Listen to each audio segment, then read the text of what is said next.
5 minutes अपने लिए मैं आप सभी का हार्दिक अभिनंदन।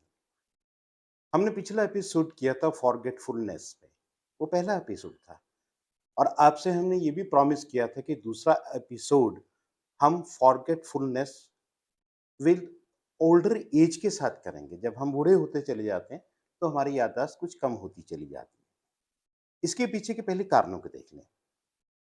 बेसिकली क्या होता है कि हमारे यहाँ कानों के पीछे की तरफ टेम्पोरल लोब्स होते हैं। उसमें दोनों तरफ एक-एक पेड़ होता है हिप्पोकैम्पस का। हिप्पोकैम्पस किसके लिए रिस्पॉन्सिबल है? हमारे सीखने की, लर्निंग की, रीडिंग की, मेमोरी की या हम किसी रास्ते से एक बार चले गए, आपने देखा होगा कि हम कहते हैं कि ड्राइवर एक रास्ते से चला जाता है, दोबारा कभी अगर आना हो तो वो कभी उस रास्ते को नहीं भूलता है। तो वो हिप्पोकैम्पस के अंदर ही सेव होता है, वही रिस्पॉन्सिबल है हमें याद कराने के लिए। तो आप लोग वैसे तो ये सारी चीज़ें बहुत बेहतर ढंग से जानते हैं। अब ज्यों-ज्यों हमारी उम्र बढ़ती है, तब-तब हर चीज़ की एट्रोफी होनी शुरू हो जाती है। आपने देखा होगा कि हमारी झुर्रियाँ आ जाती हैं चेहरों पर, स्किन लटक जाती है क्योंकि उसके नीचे की मांसपेशी सिकुड़ना शुरू हो जाती है। स्किन तो सिकुड़ नहीं सकती, मांसपेशी सिकुड़ जाती है, तो वो स्किन फिर लटक जाती है। इसी तरह से हमारे जो हिप्पोकैम्पस है, वो भी सिकुड़ने शुरू हो जाते हैं। हमारी बॉडी के अंदर ब्लड फ्लो कम हो जाता है, ब्रेन के अंदर ब्लड फ्लो कम हो जाता है और जब ये ब्लड फ्लो कम हो जाता है, तब उसकी एफिशिएंसी भी कम होना स्वाभाविक है। उसके अलावा हम स्ट्रेस में आ जाते हैं। बहुत सारी चीज़ें प्रोटीन्स हैं, हार्मोन्स हैं, उनकी सिक्रीशन कम हो जाती है और ख़ास तौर पे हैप्पी हार्मोन्स जिन्हें हम बोलते हैं जैसे डोपामाइन है, ऑक्सीटोसिन है, एंडोर्फिन है, सेरोटोनिन है, इनकी कमी हो जाती है। और बहुत सारे लोग तो एज के साथ एक स्ट्रेस ले लेते हैं, वो आता है सेक्सुअल परफॉर्मेंस उतनी नहीं हो पाती तब उसका भी एक स्ट्रेस ले लेते हैं और स्ट्रेस के कारण भी हिप्पोकैम्पस और ज़्यादा बेचारा परेशान हो जाता है। ब्लड फ्लो हमारे ब्रेन की तरफ और कम हो जाता है।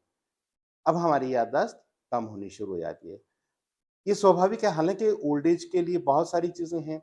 कुछ बुक्स कहती हैं कि 70 साल के बाद इस तरह की चीज़ें आती हैं। कुछ लोग अब ये मानने लगे हैं प्रैक्टिकली कि 50 साल की एज के बाद भी कुछ लोगों में देखा गया है कि उनकी याददाश्त कुछ कम हुई है या उनका एज का फैक्टर उनके ऊपर इफ़ेक्ट करने लगा है।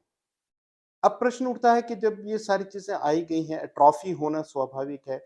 हमारे लंग्स हैं, लंग्स भी उतने फैलते नहीं हैं। ज्यों-ज्यों हमारी उम्र बढ़ती है, हमारे लंग्स की फैलने की कैपेसिटी कम हो जाती है और जब लंग्स की फैलने की कैपेसिटी कम होती है, तब हमारी ऑक्सीजन इनहेल उतनी हम नहीं कर पाते हैं। जैसे पिछले एपिसोड में भी हमने बताया था कि लंग्स का लास्ट जो एज है, उसे एल्वोलाई बोलते हैं। एल्वोलाई तक ऑक्सीजन नहीं पहुँच पाती है क्योंकि लंग्स एक्सपेंड नहीं कर पा रहे हैं। तो अब ऐसी स्थिति में क्या होगा, ऑक्सीजन कम पहुँच रही है तो गैसेस एक्सचेंज कम होगा, गैसेस एक्सचेंज कम होगा तो ऑक्सीजन कंसंट्रेशन ब्लड में कम होगी। ब्लड में कम होगी तो ब्रेन को दोहरे तरीके से नुकसान हो रहा है। एक तो ऑक्सीजन कंसंट्रेशन वैसे ही कम है, दूसरा ब्लड फ्लो ब्रेन के में उम्र के साथ वैसे ही कम हो जाता है। तो इन ऐसा नहीं है कि ये सारी चीज़ें आपको ज़रूर सहनी पड़ेंगी या इनका मुकाबला नहीं किया जा सकता, बहुत अच्छे ढंग से किया जा सकता है। आप अच्छी चीज़ें खाएँ, अखरोट खाएँ, बादाम खाएँ, गाजर खाएँ, पालक खाएँ, कुछ प्रोटीन्स भी लें, लेथार्जिक बिल्कुल ना रहें। सैर करें, खूब ऐश करें, मस्ती में रहें। हाइपरटेंशन ना होने दें। ब्लड प्रेशर अगर होता है तो उसको विदिन कंट्रोल लिमिट्स रखें। शुगर है तो कंट्रोल लिमिट्स में रखें। उसके अलावा आप जैसे मैंने कहा कि इसमें हिप्पोकैम्पस जो राइट साइड का हिप्पोकैम्पस है, वो हमारी याददाश्त को और ज़्यादा कमज़ोर करता है। और एक लर्निंग प्रोसेस है, लर्निंग प्रोसेस को हम कभी भी लाइफ में कम ना होने दें। हम अक्सर ये मानते हैं कि 18 साल की एज में बच्चा जो व्यक्ति होता है, वो सबसे ज़्यादा सीखता है। ये सच हो सकता है, सच है भी, लेकिन ऐसा नहीं है कि हम नहीं सीख सकते। हम भी अब देखिए जैसे मैं आपसे बात करना सीख रहा हूँ कि आप लोगों से बात कैसे करनी है या आप एक काम कर सकते हैं, कोई भी इंस्ट्रूमेंट बजाना सीख सकते हैं, किसी भी उम्र में, इस तरह से। उम्र की कोई सीमा नहीं है, आप कहीं भी शुरुआत कर सकते हैं। आप इसकी शुरुआत कीजिए, सैर करना बिल्कुल मत छोड़िए, सैर कीजिए, लंबे श्वास लीजिए, खाना-पीना अपना ठीक रखिए, हरी चीज़ें ज़्यादा खाइए, हरी सब्जियाँ खाइए, फ्रूट ज़्यादा खाइए, सिट्रस फ्रूट्स ज़्यादा खाइए, वो फ्रूट्स ज़्यादा खाइए जिनके अंदर विटामिन सी बहुत होता है।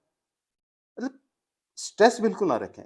कुछ चीज़ें जैसे मैंने बीच में एक ज़िक्र किया था कि ऐज के अनुसार सेक्सुअल परफॉर्मेंसेस कम हो जाती हैं, उसको दिमाग के ऊपर बोझ बनाने की ज़रूरत नहीं। बहुत सारी चीज़ें ऐसी होती हैं, जो उम्र के साथ कम होती हैं। जैसे हमारी भूख है, वो भी कम होगी, पाचन तंत्र है, वो भी कमज़ोर होगा, दाँत भी कमज़ोर होंगे, आँत भी कमज़ोर होगी, आँखें भी कमज़ोर होंगी।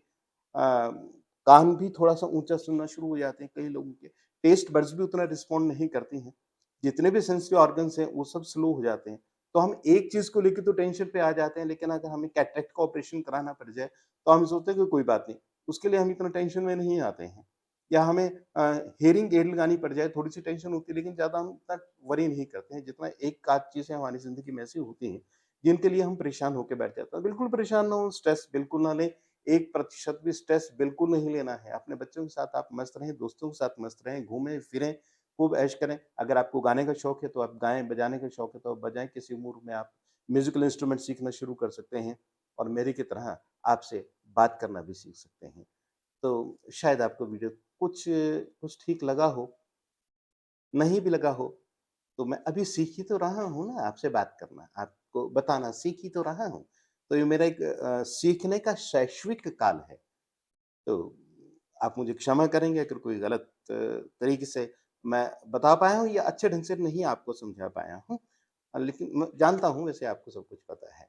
आप चुस्त रहें, दुरुस्त रहें, स्वस्थ रहें, याददाश्त आपकी पूरी रहे, हर चीज़ आपको याद रहे, मैं भी याद रहूँ। आपका बहुत-बहुत धन्यवाद।